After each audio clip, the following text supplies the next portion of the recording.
Tungkol sa pagkaka-aresto kay PRRD, anong masasabi nyo? Makatarungan ba ito o hindi? Ano reaction nyo, sir? Reaction nyo lang. Opinion. Nakakalungkot din sa pangyayaring gano'n kahit pa paano tayong mga Pilipino kahit naman pa paano Oo. may nagawa naman si Duterte na Maganda. alam mo kung ano yung nagawa ni Duterte maganda. Ano yun, sir? Yung mga tumatak sa inyo? Kasi may nag-aaral pa akong anak libre yung matrikula ngayon sa mga kolehiyo. Opo. Lalo sa mga state university. At kasi may bayo kada sem ngayon delivery niya na lang, wala nang bayad. Wala nang bayad ngayon, sir. Sa pagkaka-aresto kay Tatay Digong kanina. Kanina? Oo. Ano masasabi niyo dito, sir? Komento niyo. Parang walang walang warrant of arrest. Oo, yun yung... Saka bakit gano'n? Parang kawawa naman. Saka wala talagang ipitan yun lang. Pero siyempre, Tatay Digong pa rin tayo. Tatay Digong. Solid. Kami lahat. Ano masasabi niyo? Makatarungan ba o hindi? Hindi po. Hindi. Bakit po hindi? Para sa akin lang po, hindi. Wala na po comment. Ayun, thank you. So ayun guys, nandito po kami ngayon sa Q-Mart Cubao, no? Na kung saan ay tatanungin nga natin yung mga kababayan natin kung ano masasabi nila sa pagkaka-aresto kay former President Duterte. Tama po ba ang pagkaka-aresto kay former President Duterte? Makatarungan ba o hindi? Tanungin natin yung ating mga kababayan dito. So magka-reserve na tayo. Let's go! Isa na natin. Ayan. Ma'am, okay lang ma'am mag-survey. Kali-survey, ano pong masasabi niyo sa pagkaka-aresto kay former President Duterte? Makatarungan ba o hindi? PRRD. Kay PRRD. Para sa akin po dapat hindi... Wala namang kasalanan talaga ang mga Duterte. Oo. So, Duterte po kami lahat. So, ano masasabi niyo? Makatarungan ba o hindi? Hindi po. Hindi. Bakit po hindi? Para sa akin lang po, hindi. Wala na po comment. Ayun, thank you. Kayo, sir. Ikaw, ma'am. Ano masasabi mo sa pagkakaresto kay... Same lang po, same lang din.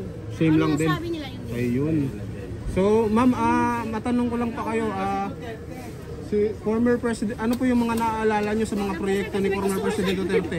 Sagutin mo natin saglit eh. Ayun, basta busy, ma'am. Thank you. Ma'am, okay lang, ma'am. Survey lang, ma'am. Okay lang, ma'am. Survey lang. Ano masasabi niyo sa pagkaka-aresto ngayon kay former President Duterte? Makatarungan ba o hindi? No comment. Ayan. Ma'am, kaya ma'am. Sir, ikaw? Ikaw, sir. Ano masasabi mo? Updated. Ayan. Ka-trending ngayon grabe talaga. Sir, survey lang. Sir, okay lang, sir. Survey lang. Sa inyo, ma'am. Okay lang. Survey lang, ma'am. Nabalitaan nyo na ba, ma'am, na aresto ngayon si PRRD? Anong masasabi mo? Ano masasabi nyo? Makatarungan ba o hindi? Hindi alam niyo. Sir, kayo, sir. Okay lang, sir. Sa pagkaka-aresto kay PRRD, ano masasabi nyo? Makatarungan ba ito o hindi? No comment. Undecided. Wala pa. Press kasi yung balita, guys. Hindi pa yata yung hindi pa sila updated dito, sir. Sir, baka updated ka na, sir. Sa pagkaka-aresto kay PRRD, ano masasabi nyo? Wala. Wala pa. Anong masabi mo? Wala pa. Hindi updated sila, sir. Ma'am, okay lang, ma'am. Survey, ma'am. Anong masabi nyo sa boss kay PRRD na pagkaka-aresto? I'm sorry, I don't know anything about the news. Thank you. Sir. Anong lang? Mahirap pag mat, mahina ako sa mat. Dito, mat, sir. Ano nga? Tungkol sa pagkaka-aresto kay PRRD, anong masasabi nyo? Makatarungan ba ito o hindi? Mahirap sagutin yung tanong mo na yan Kasi ang batas natin dito ang pero bahala na sila. Bahala na sila. Oo. Ayun. Sige, sir. Thank you. Napanood ko kanina Panood nyo. Ano reaction nyo, sir? Reaction nyo lang. Opinion. Nakakalungkot din sa pangyayaring gano'n kahit pa paano tayong mga Pilipino kahit naman pa paano Oo. may nagawa naman si Duterte na Maganda. Alam mo kung ano yung nagawa ni Duterte maganda. Ano yun sir, yung mga tumatak sa inyo? Kasi may nag-aaral pa akong anak libre yung matrikula ngayon sa mga kolehiyo. Opo. Lalo sa mga yung state university. Oo. At kasi may bayad kada sem ngayon delivery niya na lang, wala nang bayad. Wala nang bayad ngayon sir. No? Oo. Kahit anong Hanggang ngayon, sir? Hanggang ngayon, oo. Dahil yung anak sa pangalawa, sa asawa, nag-aaral doon, libre. Grabe Bayad. talagang napakinabangan talaga Yan sir. yung pinirma lang ni Duterte na alam kong nagawa niya. Libre ang matrikula sa State University. Sabi ko na siya kung saan, sa Bulacan Opo. State University. Ayun, sa Ganun din siya. Gagaling lang namin dun Ganun din sa PUP, libre din. Dati yan may kada sem, may bayad yan. Oo. Ganun Ngayon, yung hindi na. Totally wala na. Oo, kahit di ka scholar, kahit di ka matalino. Ibig sabihin, kahit na ikaw ay hindi ka Yan ang magandang pinirma ni Duterte na kumbaga sa kahit pa paano, magtakbi siya sa ating hanggang ngayon. Kahit nawala na siya sa yun, nagagamit pa ng iba estudyante. Opo. Yan. Ayun. Salamat Sige sir, salamat sir. Thank you. Ako naman ang magtanong sa inyo, baka Duterte ba kayo? Neutral po. Yung pangyayari lang kanina. Nag-ingay lang kami ng reaction sa taong bayan sir. Sige sir, thank you sir. Okay. Salamat po. Sir, isa pa naman. Pabor ako. Abos sir. Ano mo kung bakit? Bakit? Siyempre, kasi nung araw, maraming kung saan na lang nakakabili ng shabu. Ngayon, nagkalat na naman ulit. Yun, pabos Salamat po. Sige sir. Tapos nakaupo si Duterte, yung mga nagtitinda ng shabu, hirap na magbenta. Ngayon, nakakalat na ulit. Doon sa Balintok, marami yan. Dumadayo ako ng tinda. Ayun. Sinabi ko na. Sige sir. Ikaw muna po, pinip. Palabas mo sa TV yan. Sir, thank you sir. Sir, okay lang sir, survey. About sa pagkaka-aresto kay PRRD kanina. Opinion nyo, ano po yung opinion nyo? Makatarungan ba o hindi? Hindi, boss. Bakit po hindi? Kasi, legendary yun. Legendary Tatay Digong. Ayun. Kaya Dati Digong. hindi pwede, hindi makatarungan daw ang Ito ginawa. sila sir. Sir, okay lang sir, survey. Napanood nyo na ba sir yung pagkaka-aresto kanina kay former President Duterte? Opinion nyo sir, makatarungan ba ito o hindi? Wala kasi hindi ko napapanood. Hindi ko niya Hindi papanood. ko napapanood. Di pa updated si sir. Di pa updated. Sir, okay lang sir. Sir, ikaw. Survey. Updated ka na sir. Alam niyo na yung pangyayari kay PRRD. Oo, trending Anong ngayon sir. masabi niyo doon sa ginawa kay PRRD? Okay lang naman. Inesist naman siya na maayos. Naman siya. Okay naman yung trato sa kanya. Oo. Sumurrender naman siya. Naman siya. Lahat nagkakamali din. Oo. Pero saludo pa sa akin. Saludo pa lang. Oh, ganda. Sige sir, thank you sir. Ito sila sir. Sir, kayo sir, okay lang sir, survey. Alam niyo na ba yung nangyari kay PRRD? Ano masasabi? Hindi ko alam yun, sir. Hindi pa alam niyo sir. Thank you sir. Sir, okay lang sir, survey. Sir. Sa, alam niyo ba yung nangyari alam niyo ba kay nangyari kay PRRD ngayon? Yung pagkaka-aresto sa kanya? Hindi ko po alam. Kaya pa. Hindi ba alam? Opinion nyo na lang sir, tama ba ang ginawa ng gobyerno na tama ba na pag-aresto sa kanya? Nasa naman po kasi yun sa husgado kung ano po talaga yung dahilan ba't inaresto yung tao. Kasi minsan kasi di naman natin alam kung ano yung kasalanan rin. Oo. Kasi bigla naman kasi inaresto Oo. Husgado na lang talaga mag-husga kung ano. Alam niyo sir. Opo, kasi di ko po kasi alam. Sige sir, thank you sir. Sir, okay lang sir, survey. Okay ma'am. Ikaw ma'am. Tanungin ka namin. Ito sir, sir ikaw tanungin ka namin. Abot nangyari kay PRRD ngayon Oo. sa pagkaka-aresto sa kanya. Ano yung sir? Hindi pa. Ano yung tanong ko, nalimutan ko? Pabor o... Sir, pwede ka tanungin namin, anong masabi mo sa pagkaka-aresto kay PRRD? Hindi pa. Comment. No comment si sir. Ano pa bro, hindi pa, ano pa lang kasi, sariwa pa kaya hindi pa masyado alam mo. Ito si sir. Sir, okay lang sir. Survey.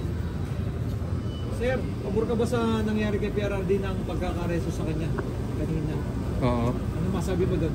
Wala pa panood Ay, yun. Di pa napapanood sir. Trending yun ngayon sir. Trending yun, sir. Oo. Hindi ko pa napapanood. Sige sir. Ayun. Trending ngayon kasi wala namang warrant of arrest, no? Binasa lang, no? Ayun. Sino, sir, kaya? Sir, okay lang sir. Survey. Okay lang. Sa pagkaka-aresto kay Tatay Digong kanina. Kanina. Oo. Ano masasabi niyo dito sir? Komento niyo lang. Parang walang ano eh, kasi walang warrant of arrest eh. Oo nga. Oo, yun yung... Saka bakit gano'n? Diba parang kawawa naman. Saka... Wala eh, talagang ipitan eh. Oo. Yun lang. Pero siyempre, Tatay Digong pa rin tayo. Tatay Digong. Solid. Solid. Sige sir, thank you. Ikaw sir. Ano masabi mo, sir? Sa nangyari kanina kay PRRD? Lagi naman ganun, di ba? Kapag after ng term, may kaso, mag-grab ng election, papabok yung mga tumatakbo. Parang same naman eh, simula, dati ba, di ba? Lahat naman dati, parang kung may kaso, after ng presidente, di ba? After ng presidente, tumatakbo, tapos magkakaroon ng kaso, ilitisin. Parang Pero sa term ni PRRD, hindi niya po ginawa yung gano'n na... Hindi natin alam. Hindi mo tayo pwede magsalita ng ganyan, di ba? Ikaw ba alam mo? Hindi naman din. So, wala mo nakakaalam kung sinong tama sino. Kaya parang napapansin mo, kada palit ng presidente, Wala namang mangyayari. Merong ano? Wala namang mabago sa Pilipinas. Ganun Huwag sir. natin kasi ipilit yung mga bagay-bagay na hindi natin kaya, di ba? Kasi parang, bakit natin sinigaya sa sarili natin sa ibang bansa? Kunyari, iba tayo, iba sila, iba tayo, di ba? Parang, pinipilit natin kasi yung, ganun din tayo, parang tayo, ganun sila, dapat Japan, Amerika, tulad natin, hindi naman tayo ganun, di ba? Napakasimple. Hindi tayo ganun, hindi natin, halimbawa, ang Japan, modern technology, hindi natin pwede gayahin yun eh. Oo. Dapat agrikultura, dapat tayo gano'n, di ba? So, tayo sila sa modern technology, tayo sa agrikultura, di ba? Mas malaki ang kita na dahil pagkain nyo, napaka-simple, di ba? Hindi natin, siguro, literally, sa Metro Manila, pwedeng gano'n. Kasi nakarating naman na province, ba't di natin kailangan yung agrikultura, parang sa pagkabara yun, mga bilihin, parang hindi tumaas, di ba? Simple naman, parang gusto niya libre mangyari. naman lupa, libre na tubig eh. Bakit tumataas ang bilihin? Libre dagat, ba't tumataas ang isda? Ba't di pagyamanin yung mga modern technology sa maging isda, agrikultura? Focus dapat doon sa mga ganun, sir. Hindi naman kailangan ng mga buko, di ba? Puro modern technology na Siyempre, di ba? kumbaga, yung ibang bansa umaangat sa ganun eh. Bakit tayo dito? Hindi naman natin kailangan gayahin. Away dito sir, no? Bangayan dito, pag politika. Sabi nga ni Bambu, di ba sabi nga ni Bambu, habang may tapsulok, walang mangyayari. Ayun. Ganda. Kaya dapat, sir, mag-focus talaga sa mga... Hanggat may nagahari, hanggat may gahaman, walang mga sapat. Pinakamaganda niya, palitan talaga natin. Kumbaga yung ano natin, sa tema, baguhin yung parang yung ano natin, Alin? yung parang monarkiya ba yung parang gano'n? Yung prime minister na lang para mga gano'n, para Kahit anong kukunti balik na mo lang dyan, ano. kung yung tao mismo, hindi mo mabago. Bagay, yun. Di ba? Gusto natin ang pagbabago. Gusto natin ng different result. Pero wala man tayong ginagawang bagong gawain, di ba? Yung mga tinatawag na Kagaya, sir, nakikita yung tinatawag niyo- insanity, di ba? Kagaya, sir, Kahibangan. Kagaya, sir, nakikita, nagkaroon ng UDT, tapos nagkagulo, nagkaaway. Yung mga bobo eh, di ba? Bobo, di ba? Hindi may unit yun eh. Gahaman ang tawag doon. Hindi pa nga tapos yung term ng isa. Kunyari kakampihan, di ba? Aasin pa yung nasa ilalim, di ba? Wala naman mga kakaroon dyan. Kaya parang wala Akin lang ha. Di ba lang, wala naman kinakami sa mga pero Tingin mo, sir, ano yung pinaka-solution na nakikita mong dapat na pwedeng gawin? solusyon? Oo, solution. Wala naman solusyon mo. Wala na. Sabi ko kasi agad may tatsulok, sabi ni Bambu, wala mangyayari sa mundo natin, sa buhay natin. Lahat nila nasa tuktok. Lahat sila gagawa sa pesto. Sabi nga kikilakot na yung upuan na yung gagawan, di ba? Pero pinaka-the best, pagyamanin yung mga modern technology sa agrikultura, pangisda, at least, sarili pa ulit, sarili pa ulit, parang gano'n, di ba? Makikinabang doon. Di ba? Eh, mangyari, korap muna bago sarili, bago bayan eh, di ba? Ang baguhin dyan, modernization ng mga, hindi naman kailangan modernization ng mga armas eh. Hindi mo tayo makikipag-away eh. Hindi natin kailangan yun, ba't di natin bigay sa modern technology yun, di ba? Yung agrikultura, kunwari, halimbawa, mga greenhouse. Industrial, mga ano. Ito, mura kamatis ngayon, 20 na lang. Pagdating ganito, mahal. Ba't di tayo gumawa ng mga greenhouse na throughout the year, may tanim Para tayo mas mura. Diba? At least, Gawa ng walang shortage ng ganito sa buong taon. Diba? Ang nangyari, sabihin, shortage ng kamatis ganitong taon. Hindi mo kasi gumagawa ng paano ng gobyerno, basta ganun, diba? At least, kamatis, ngayon lang mahura, diba? Sa summer, pag nag-uuna, mahal na.